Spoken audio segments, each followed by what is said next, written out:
Long before the world knew the name Loch Ness Monster, the Great Loch was called the Mirror of Spirits. Its waters were so deep and dark, even the sky was reluctant to see its own reflection. Deep beneath lived Nosara, the ancient guardian of the Lochas, vast as a storm, yet as gentle as moonlight. Humans would one day call her a monster, but back then, she was a legend of magic, scales, and sorrow.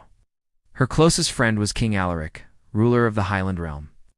When Alaric was just a boy, lost and drowning, it was Nosara who lifted him from the depths and placed him safely on the shore. From that day forward, their fates were bound. One wore a crown, the other the shape of a serpent. But they shared secrets, laughter, and a loyalty that seemed unbreakable. Between them stood Lady Elowen, a healer with a voice as soft as mist drifting across the water at dawn. She feared nothing, not the king's power, nor the creature beneath the loch. She spoke to Nosara as an equal and to Alaric as a man. In time, both of their hearts bent toward her like reeds in the wind. But love, unlike friendship, doesn't always divide evenly. King Alaric loved Elowen openly. He offered her a crown, a castle, and a kingdom. Nosara loved her silently, watching from the depths as Elowen sang to the water's edge, feeling an ache that no scale or claw could protect. When Elowen confessed her heart was torn, the bond between king and guardian finally cracked. Alaric, blinded by jealousy, commanded Nosara to leave the loch forever. He called her a danger, a shadow unfit to stand beside a woman of the land. Hurt twisted into fury. The waters surged, and the sky darkened. Nosara's roar shook the hills as the loch itself seemed to rise in her defense.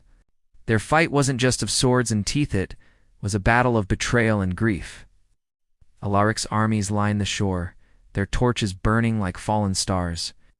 Nosara rose from the depths, larger than any tale would ever tell, her eyes glowing with heartbreak. Elowen stood between them, begging them to stop, her tears falling into the churning water. What the damage was done. Realizing her presence had turned love into war, Elowen chose sorrow over destruction. She stepped into the water and vanished into the mist, her fate known only to the spirits. The battle ended in a deafening silence. King Alaric returned to his castle, ruling wisely, but never smiling again. Nosara sank into the depths, retreating from the world of humans forever. They never spoke again. But on still nights, when the loch is calm and the moon hangs low, the water sometimes ripples, as if remembering. Some say Nosara still waits, guarding Elowen's spirit. And some say the Loch Ness Monster rises only when love and loss stir too deeply to remain buried. That is why the loch is